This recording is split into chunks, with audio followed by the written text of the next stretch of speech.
മധുരപ്പതിനേഴിന്റെ നിറവിലാണ് സലീന.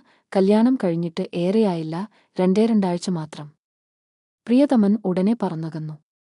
ഗൾഫിന്റെ പച്ചപ്പ് തേടി. ബാക്കിവെച്ച മോഹങ്ങളുമായി, തീരാത്ത സ്വപ്നങ്ങളുമായി.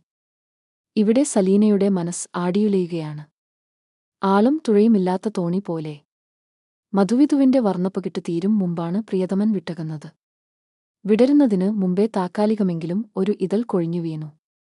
1000 സ്വപ്നവർണ്ണങ്ങൾ വാരിവിതറിയ മധുവിധുരാവുകളിൽ പറഞ്ഞു തീർത്തതെന്തെല്ലാം. മനസ്സിന്റെ വീർപ്പുമുട്ടലിൽ പറയാനാവാതെ ബാക്കിവെച്ചത് ഏതൊക്കെ. ഇരുമയാണെങ്കിലും ഒന്നായി ചേർന്ന നാളുകൾ ഇനിയെന്ന് മടങ്ങിവരും. മനസ്സിന്റെ പങ്കപ്പാടുകൾക്ക് മധുപുരട്ടാൻ ഇനിയെത്ര നാൾ കാത്തിരിക്കണം. അതെ, പ്രവാസിയുടെ അർദ്ധപാതിയുടെ നൊമ്പരങ്ങൾ ഇനിയും നീണ്ടുപോവുകയാണ്. ഗൾഫ് ഏറെക്കുറെ എല്ലാവരുടെയും സ്വപ്നമാണ്. ജീവിതത്തിന്റെ രണ്ടറ്റം എങ്ങനെയെങ്കിലും കൂട്ടിമുട്ടിക്കണം. ചോർന്നൊലിക്കാത്ത ഒരു വീട് പണിയണം. പെങ്ങന്മാരെ കെട്ടിച്ചേക്കണം. ഇങ്ങനെ നിരവധി പ്രയാസങ്ങൾ. ഇതാണ് ഒരു സാധാരണക്കാരനെ പ്രവാസിയാക്കുന്നത്. എന്നാൽ അതിമോഹത്തിന്റെ ചിറകിലേറി ഗൾഫിലേക്ക് പറന്നുകളുന്നവരും കുറവല്ല.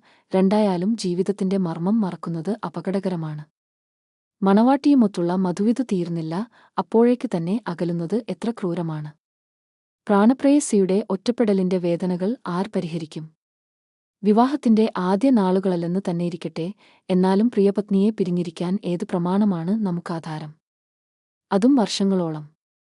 വിവാഹം ജീവിതത്തിലെ ധന്യമുഹൂർത്തങ്ങളിലൊന്നാണ്. പിടി വള്ളി നഷ്ടപ്പെട്ട മനസ്സിന് ആശ്വാസമാണത്. മനസ്സംഘർഷങ്ങളും ദുശ്ചിന്തകളും അകറ്റി ഒരു തെളിഞ്ഞ ജീവിതമാണത് പ്രദാനം ചെയ്യുന്നത്. ദാമ്പത്യ ജീവിതം പുഷ്കലമാകണം. പരസ്പര ധാരണയും മനപ്പൊരുത്തവും വേണം. ഇഷ്ടാനിഷ്ടങ്ങൾ പരസ്പരം പങ്കുവയ്ക്കണം. അസ്വാരസ്യങ്ങൾ പറഞ്ഞു തീർക്കണം. പ്രതീക്ഷകൾ കൈവിടരുത്. പ്രത്യാശകൾ നിലനിൽക്കണം. ആദ്യനാളിലെ തരളിത നിമിഷങ്ങൾ തുടർന്നും നിലനിർത്താനാവണം. എന്നാൽ പ്രവാസിയുടെ ഭാര്യയ്ക്ക് ഇവിടെ പലതും നഷ്ടപ്പെടുകയാണ്. കാത്തിരിപ്പിന്റെ നൊമ്പരങ്ങൾ അവളെ കുഴക്കുകയാണ്. ഏതൊരു സ്ത്രീയും പ്രിയതമന്റെ സാമീപ്യം സദാ കൊതിക്കുന്നുണ്ട്. സ്വാദിഷ്ടമായ ഭക്ഷണത്തിനും സാമ്പത്തിക ആത്മാവും മനസ്സും ഇത് സ്ത്രീയുടെ അടങ്ങാത്ത അഭിലാഷമാണ്. ഭക്ഷണം പോലെ പ്രധാനമാണത്. പ്രശസ്ത കവി എസ്.എം. ജമീലിന്റെ വരികൾ ശ്രദ്ധിക്കുക. മരിക്കോളമീ നിധി കാക്കും ഞാനെങ്കിലും. മലക്കല്ല ഞാൻ പെണ്ണെന്നോർക്കണം നിങ്ങളും. ഭർത്താവിന്റെ പ്രവാസ ജീവിതത്തിൽ വിരഹമനുഭവിക്കുന്ന പെണ്ണിന്റെ മനോവേദനയാണ് ജമീൽ ഇവിടെ കോറിയിടുന്നത്.